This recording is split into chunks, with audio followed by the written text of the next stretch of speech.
Opinion HD की videos देखने के लिए हमारा चैनल सब्सक्राइब कीजिए और पेज को भी लाइक कीजिए ताकि आप हमारी आने वाली तमाम वीडियोस से बाखबर रह सकें। अस्सलाम वालेकुम, मैं हूं मोहम्मद बिलाल रफ़ीक और आप देख रहे हैं ओपिनियन एचडी।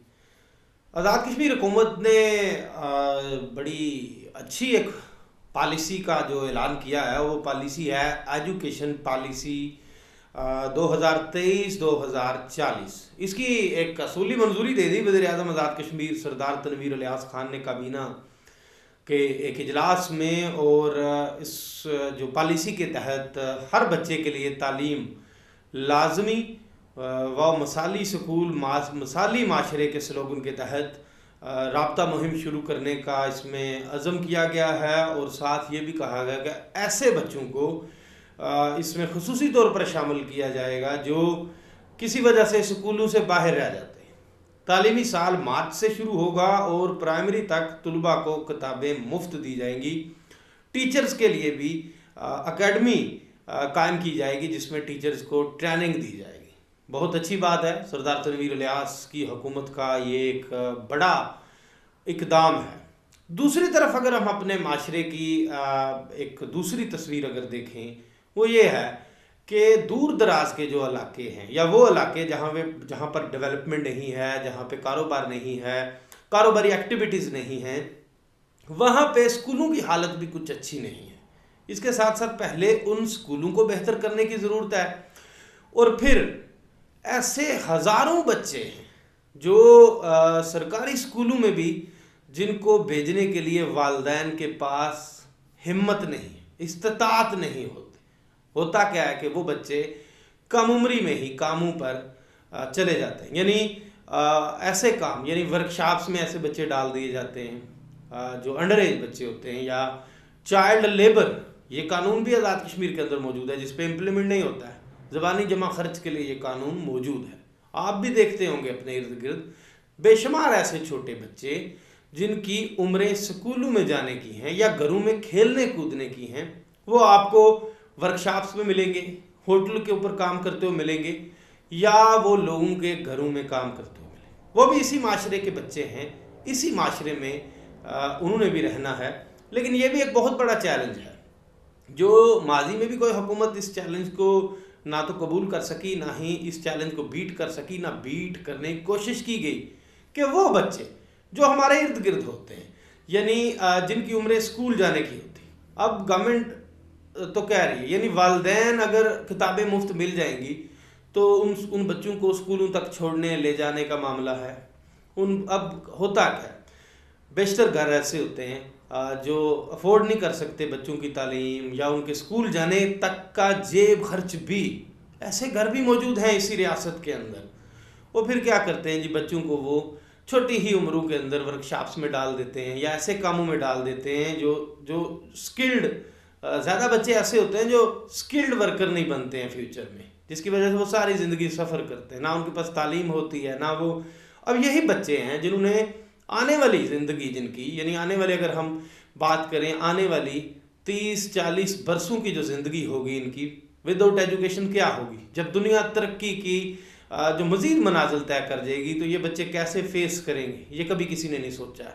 चाइल्ड लेबर ली जाती है, ख़बरें शाया होती हैं, इजलास होते हैं, बड़े बड़े होटल्स के अंदर सेमिनार्स होते हैं, लेकिन कभी किसी ने प्रैक्टिकली काम नहीं किया कि इसको रोका जाए, उन बच्चों का मुआवजा लगाया जाए या जो उन बच्चों को तालीम की तरफ भेजा जाए। सरदार तनवीर इलियास खान की हुकूमत का बिलाशुबा ये बड़ा एक जो काम है तालीमी पॉलिसी। और अब देखते हैं इस पॉलिसी में उन बच्चों को कैसे लेके जाया जाता है।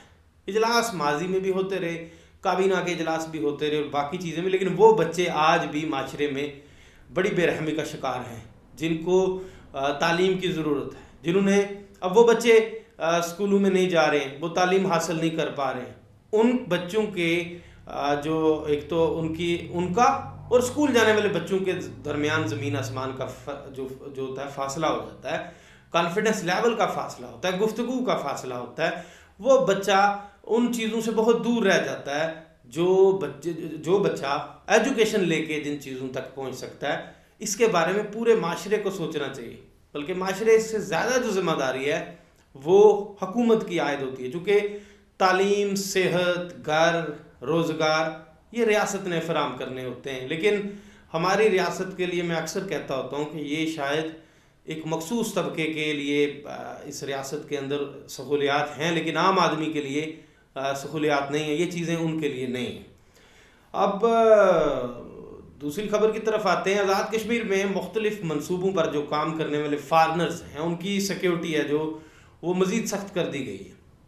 पेशावर के वाक़े के बाद आज़ाद कश्मीर हुकूमत और सिक्योरिटी के जो अदारे हैं उन्होंने आज़ाद कश्मीर में मुख्तलिफ प्रोजेक्ट्स पर जो काम करने वाले फार्नर्स हैं उनकी सिक्योरिटी सख्त कर दी है, और वहाँ पे जो उनकी जो फार्नर्स काम कर रहे हैं उनकी नकलो हरकत भी महदूद कर दी गई, और वहाँ पर जो अप्रोच है लोगों की वो जो उनके एंट्री पॉइंट्स हैं जहाँ जहाँ पे वो लोग मौजूद हैं उसको सख्त कर दिया गया। इस हवाले से वफाकी हुकूमत ने भी खुसूसी डायरेक्शन दी थी मेरी इत्तला के मुताबिक आज़ाद कश्मीर हुकूमत को, तो उस पर इम्प्लीमेंट हो गया, सिक्योरिटी बड़ी सख्त कर दी गई है। अच्छा इकदाम है आज़ाद कश्मीर में, जो कि बड़े बड़े प्रोजेक्ट्स हैं जिन पे फार्नर्स काम कर रहे हैं। कुछ प्रोजेक्ट्स जो हैं वो इख्तिताम की जानब रवा दमा हैं और कुछ पे काम जारी है।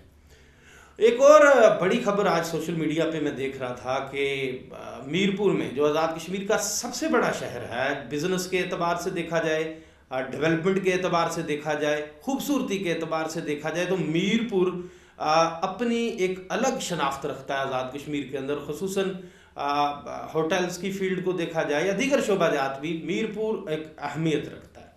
मीरपुर में आज मैं सोशल मीडिया पर देख रहा था कि सेक्रेटरी जो फूड के हैं आज़ाद कश्मीर के, मंसूर कादर डार, उन्होंने विज़िट किया मुख्तलिफ जो फूड पॉइंट्स थे, दूध की जो दुकानें थी, मैरिज हॉल्स, मार्कीज़, उन पे उन्होंने चेकिंग की। जो अचानक बहुत अच्छा काम किया सेक्रेटरी फूड ने, ये लोगों की सेहत का मामला है। अब लोग सवाल कर रहे हैं कि क्या ये मीरपुर शहरी जुर्मानों के लिए बच गया? चले, मैं तो इस पर कुछ नहीं कहूँगा, मैं ये कहूँगा कि बहुत अच्छा काम किया चेकिंग का, लेकिन मखसूस काम, अब एक और सवाल उठता है जी, मखसूस मार्कीज़ को टारगेट किया गया। यानी सोशल मीडिया पर एक बात वायरल हो रही है कि मीरपुर में एक मार्की है, कसरे रमज़ान मार्की, जिसके बारे में माजी में कोई शिकायत नहीं हुई। उनका चिकन था जो उन्होंने कोई 2 घंटे कबल उनके आने से पहले ख़रीदा, और वो चंद किलो था। अब उसको जो है बासी करार देकर सेक्रेटरी फूड और जो फूड अथॉरिटी के हुकाम हैं उन्होंने उसको तलफ कर दिया मौके पर ही, और मार्की को जुर्माना आयद कर दिया 3 लाख रुपए, और चंद हफ्ते दे दिए कि आप ये जो सफाई सुथराई के मामलात हैं इनको ठीक करिए। थोड़ी देर बाद खबर वायरल हो जाती है कि मनु जो गोश्त है वो चिकन का वो खासा पुराना था, उसको तलफ कर दिया गया, और ये खबर लम्हों ही लम्हों में सोशल मीडिया पर वायरल हो जाती है, और वो कारोबारी शख्सियत के जो कारोबार को उसकी जो साख है वो मुतासर हो जाती है। अब दूध का जो केमिकल मिला दूध सबको पता है।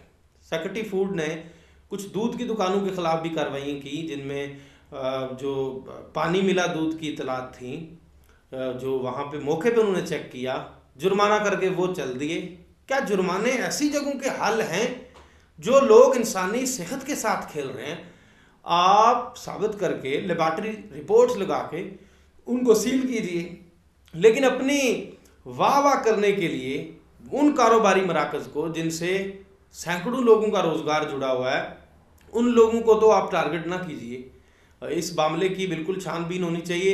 जो ये बात सामने आई है इस पर मैं समझता हूँ, मैं भी मुतालबा करता हूँ चीफ जस्टिस सुप्रीम कोर्ट जनाब जस्टिस राजा सईद अकरम खान साहब से कि इस मामले की भी छानबीन की जाए कि जो फूड अथॉरिटी के लोग हैं वो आए रोज़ मखसूस होटल्स के अंदर जाके ही कार्रवाइयाँ क्यों कर रहे हैं, उन होटल से बाहर क्यों नहीं निकल रहे? क्या वही मखसूस होटल्स और मार्कीज़ या मैरिज हॉल्स हैं? और क्या ये मीरपुर के लिए मीरपुर में ही ऐसा कुछ है? कार्रवाई बिला तखसीस होनी चाहिए, और साथ ही साथ ये होना चाहिए कि जो SOPs हैं उन पे मैं भी कहता हूँ अमल दरामद होना चाहिए। आज फूड अथॉरिटी ने कुछ जगहों पे बहुत अच्छी कार्रवाइयाँ की, लेकिन बाज़ जगहों पे डंडी मार दी। तो जो सोशल मीडिया पर इस वक्त तूफ़ान बरपा हुआ पड़ा है, लोग अपनी अपनी राय का इजहार कर रहे हैं, तो ये सवाल तो बनता है। सवाल जब बनता है तो सवाल होता है, तो फिर उसका जवाब भी आना चाहिए। इसी के साथ मुझे नए वीडियो लाख तक के लिए दीजिए इजाज़त। अल्लाह हाफिज़।